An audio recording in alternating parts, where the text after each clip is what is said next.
Hello everyone, my name is AZZATRU, how are you, and welcome to another Star Wars Battlefront 2 video of mine. And in this video, I'm going to be sharing with you 10 things you may have missed in the recent Battlefront 2 update. In case you have not seen a video like this before, every time there has been a Battlefront 2 update, I go and find really small details, additions, changes, whatever that you may have not realised. And some stuff is really minor, some stuff is actually useful, some stuff is just cool, and I share them with you guys, and hopefully you learn something new in this video. Now in this video, I not only just have 10 things from the latest update, but I also have a couple of bonus things that are even more minor than usual, but I thought I'd just mention them anyway in case some of you don't know about them later on in the video. But let's just get straight into the first thing I want to share with you. They have added Gonk Droids to the Venator, and they do the little walk, and it's pretty cool. You can see them in the Heroes vs Villains intro,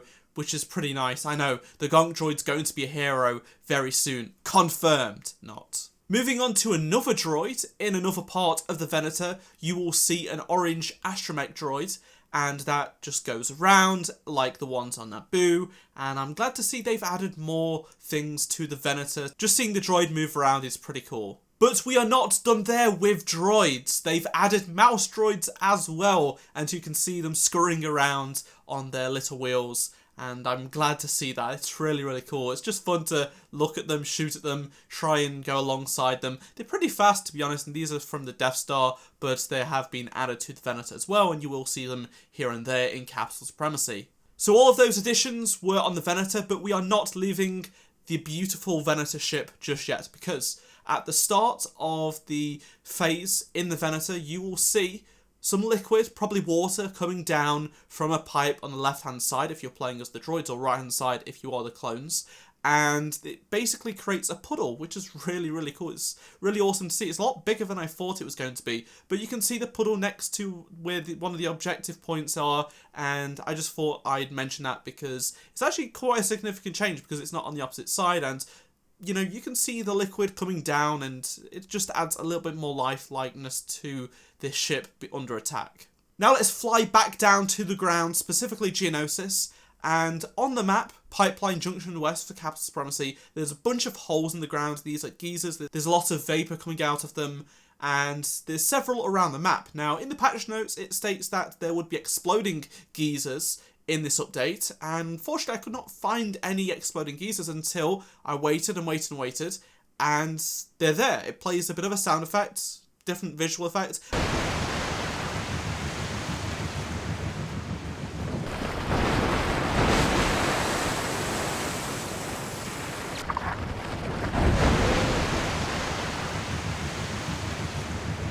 But these seem to happen on a random time basis, because the first time I got it, it was right at the start of a match, and then right before it boards. But some people were saying they got it like in the middle of the match. It just seems completely random. Also, I'm not 100% sure if it's every geyser or just one or a few of them. The only one I've seen it happen to right now, and what other people were saying to me on Twitter, was it's just the one between E and D command posts. But I feel like it's just that one, but who knows.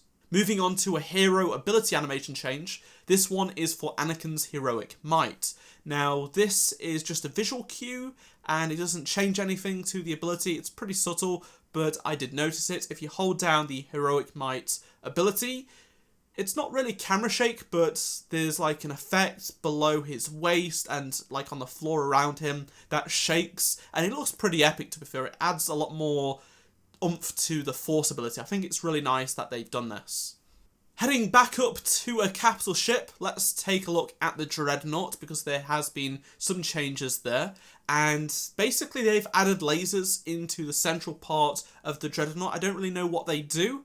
Someone let me know in the comment section below if you know what they're there for, but previously there was no lasers, but now we have red laser beams shooting out in the middle of the Dreadnoughts on Capital Supremacy. Let's talk about another ability. This time it's the Heavy Trooper Shield. It's received a couple of changes. I really didn't expect this, but DICE have increased the brightness, overall brightness of the shield a little bit more so you can see it in darker conditions. But what's even more interesting is that they've changed the colour of the shield when it takes damage, depending what colour the blaster bolt hits it. So previous to the August update, it was just red, whether you use a blue blaster or a red blaster or a green blaster. But on this one, if you fire a blue blaster at it, it will get blue effect. If you fire green, it will do green. And of course, red, it's still the same. Something that wasn't mentioned in the patch notes was the introduction of a new skin emote and victory pose rarity, and that is the event rarity. It's yellow, it's bright yellow, it looks pretty cool actually, and this basically is exclusive to anything that is only available through a challenge, like a community event.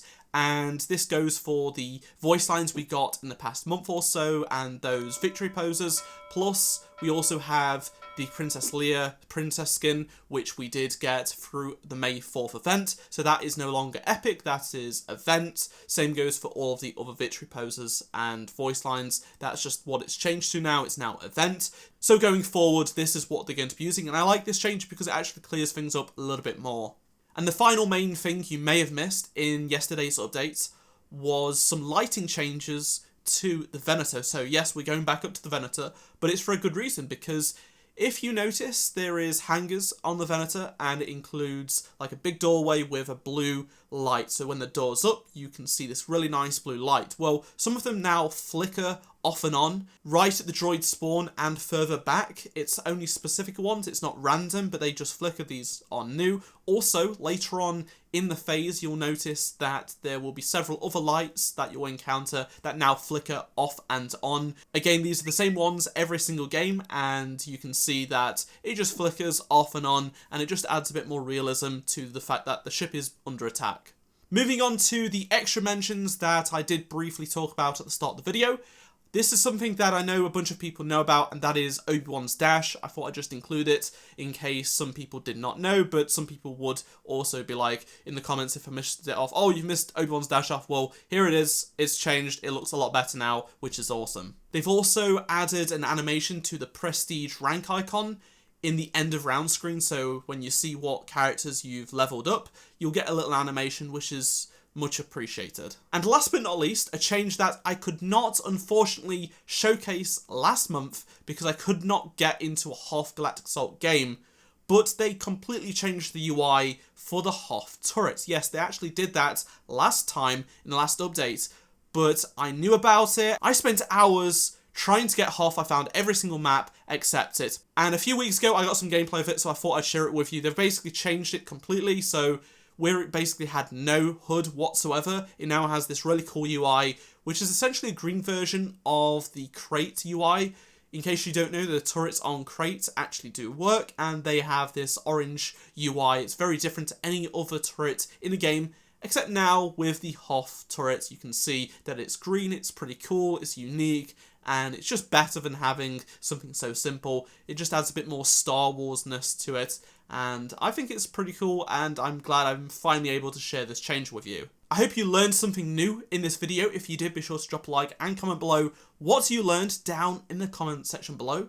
Be sure to subscribe if you are new around here to stay up to date with Battlefront 2 news and more videos like this, and turn that notification bell on so you don't miss another Battlefront 2 video from me. Check out any of the 2 previous videos on screen if you did miss them, and I shall see you all in my next Star Wars Battlefront 2 video. Goodbye.